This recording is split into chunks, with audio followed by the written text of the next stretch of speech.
오늘 내게 주신 말씀은 어제에 이어서 요한복음 6장입니다. 요한복음 6장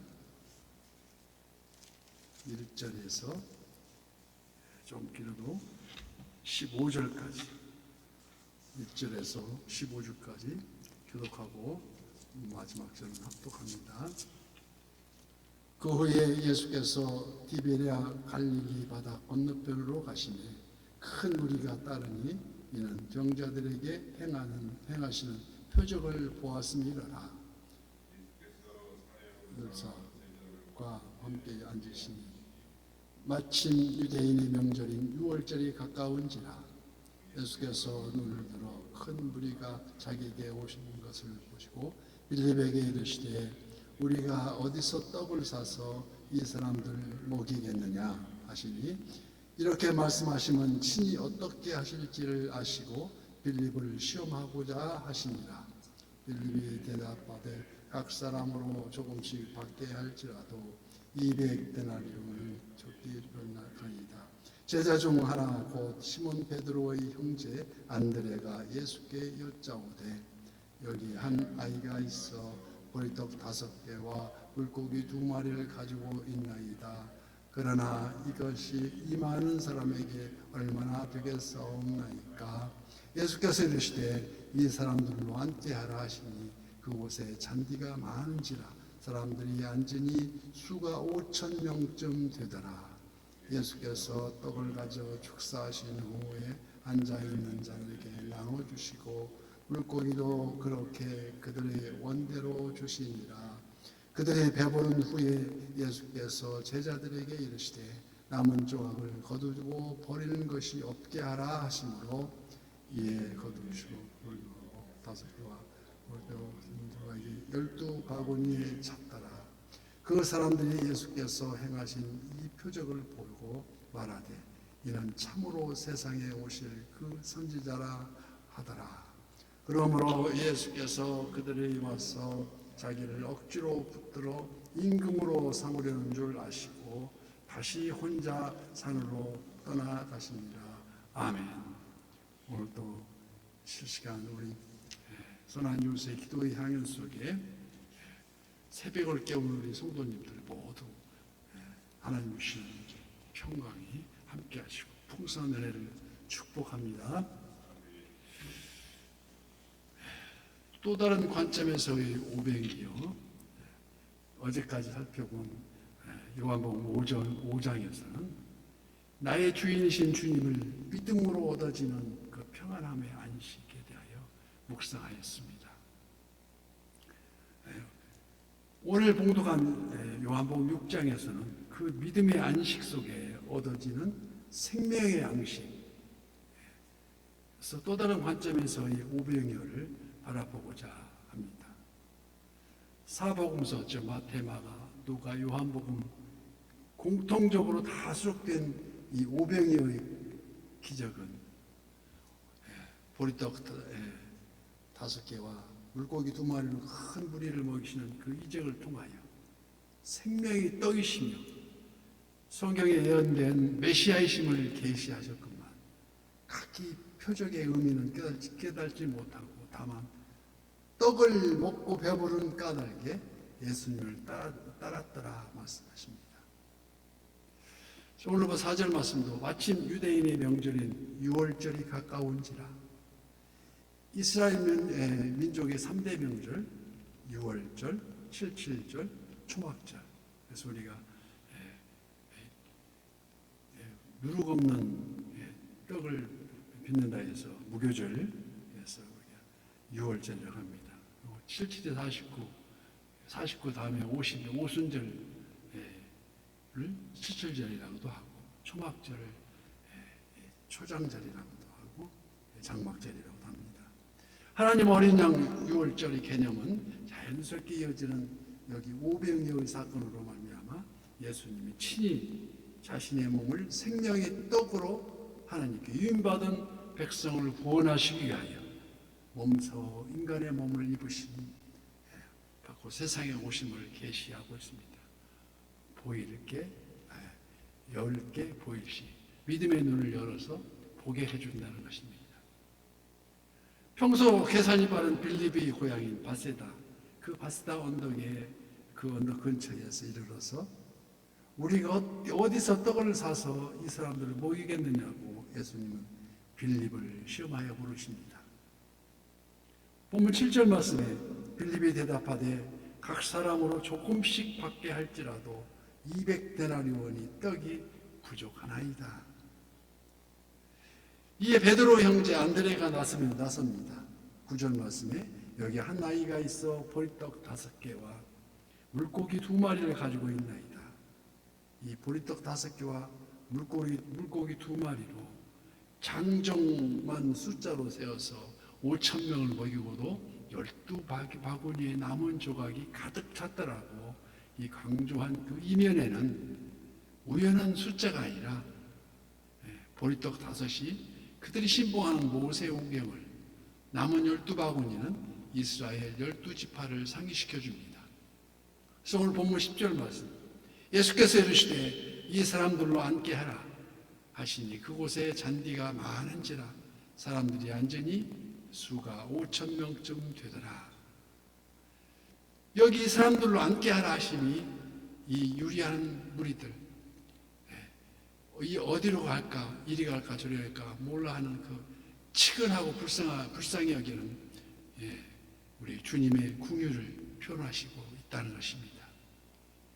이에 그들이 앉으니라 하면 주님의 말씀대로 그들이 앉는다 하는 것은 그 말씀에 대한 순종이라 해석할 수도 있습니다. 이때 11절 말씀, 예수께서 떡을 가져 축사하신 후에 앉아있는 자들에게 나눠주시고 물고기도 그렇게 그들이 원대로 주시니라. 여기 예수께서 떡을 가져라는 의미는 그 제공한 보리떡 5을 받으셨다는 뜻이요, 이런 아무것도 없는 데서 무에서 유를 창조하심이 아니요, 조금 작은 양을 가지고도 축사하시니 많은 양이 있게 하셨다는 의미도 됩니다. 축사하셨다 하면 우리가 해석하면 축사는 감사 기도하셨다는 것입니다. 축사, 감사 기도하십니다. 예수님이 적은 것을 가지고 하나님께 감사 기도하셨다는 것입니다. 그래 감사하는 자는 하나님의 축복이 임하심을 몸소 보여주고 계십니다. 그리고 여기 예수님께서 친히 큰 무리들에게 떡과 생선을 나눠준 그 사실이 더 중요합니다.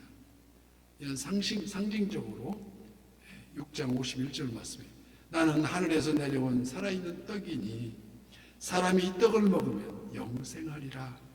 내가 줄 떡은 곧 세상의 생명을 위한 내 살이니라 하는 것을 은연중에 나타내고 계신다는 것입니다. 우리가 적은 것을 가지고 감사할 때 하나님은 더욱 많이 주시기를 원하신다는 것입니다. 그러나 많이 가져도 감사할 줄 모를 때 속히 그 마음을 빼앗아가기도 하십니다. 물거품이 되게 만든다는 것입니다. 14절 말씀, 그 사람들이 예수께서 행하신 이 표적을 보고 말하되 이는 참으로 세상에 오실 그 선지자라 하더라. 우리는 이 이적, 오병이의 이적을 바라보면서 또 묵상하면서 첫째, 예수님이 함께 하시면 어떠한 난관에도 뜻이 이루어짐을 확실히 할 줄 믿습니다. 어떻게 확신해야 됩니까? 믿음의 눈을 열어야 된다는 것입니다. 눈을 들어 수수할 밭을 보셨던 예수님께서 오늘 본문 중에 5절 말씀, 예수께서 눈을 들어 큰 무리가 자기에게 오는 것을 보시고, 즉 큰 무리의 구원해야 할 그 영혼들을 보셨다는 것입니다. 늘 부족한 것이 육신의 떡이 아니라 거듭남의 영성, 다시 태어난 그 영성, 나의 주인을 영접하는 생명의 떡이 바로 믿음이라는 것입니다. 20세기에 걸어다니는 인도의 성자라 불리는 썬더싱이라고 있습니다. 그 썬더싱이 기차 안에서 복음을 전하는데 작은 책자, 요한복음만을 수록한 작은 책자를 전도용으로 나눠주고 있었는데 한 불신자가 그 전도용지를 봤더니 갈기가 찢어져서 창밖에 내던집니다. 그런데 일이 여기서 끝난 줄 알았으나 하나님의 섭리 가운데서 어느 사람이 바로 그날 그 철길을 따라서 걸어가고 있는데 그 길 따라 흩어진 종이 조각을 발견하고 한 장 한 장 주워볼 때 그 중에 한 조각 중에 그 조각에 생명의 떡이라는 글이 쓰여 있었습니다. 그런 이 말이 무슨 뜻인지 궁금했던 차에 자신이 발견한 그 책이 성경이라는 것을 알게 되었고 서점에 들려서 성경을 구입해서 생명의 떡이 어느 부분에 있는지 한 장 한 장 성경을 읽는 가운데 예수님을 알게 되었고 생명의 떡이신 예수님을 영접하게 되었고 그 후로 그는 복음의 전도자로서 크게 활약했다고 기록하고 있습니다. 그 조그마한 종이쪽 하나가 하나님의 인도하심을 통해서 크게 쓰임받는 과연 우리도 그런 모습에 생명의 떡을 받고도 그 떡을 주머니 속에 감추고 있지는 않는지. 사람들은 누구나 생명의 떡을 먹고 영원히 살기를 원합니다. 영생에 대한 바람을 가진 그 어느 부자 청년이 주님께 나와서 무엇을 하여 영생을 얻겠느냐고 물었습니다. 전 재산을 가난한 자에게 다 나눠주고 나를 따르라고 주님은 말씀하시는데 그러나 근심하여 떠났다고 기록하고 있습니다. 왜요? 부자인 거로. 요한복음 6장 66절 말씀에도 그때부터 그의 제자 중에 많은 사람이 떠나가고 다시 그와 함께 다니지 아니하더라. 그 많은 사람이 예수님을 떠나갔지만 67절 예수님께서 12 제자에게 이르시되 너희도 가려느냐? 시몬 베드로가 대답하여 주여 영생이 말씀이 주께 있사오니 우리가 누구에게 가오리까 하고 대답합니다. 생명의 떡을 먹으려면 분명 예수님을 떠나지 말아야 합니다.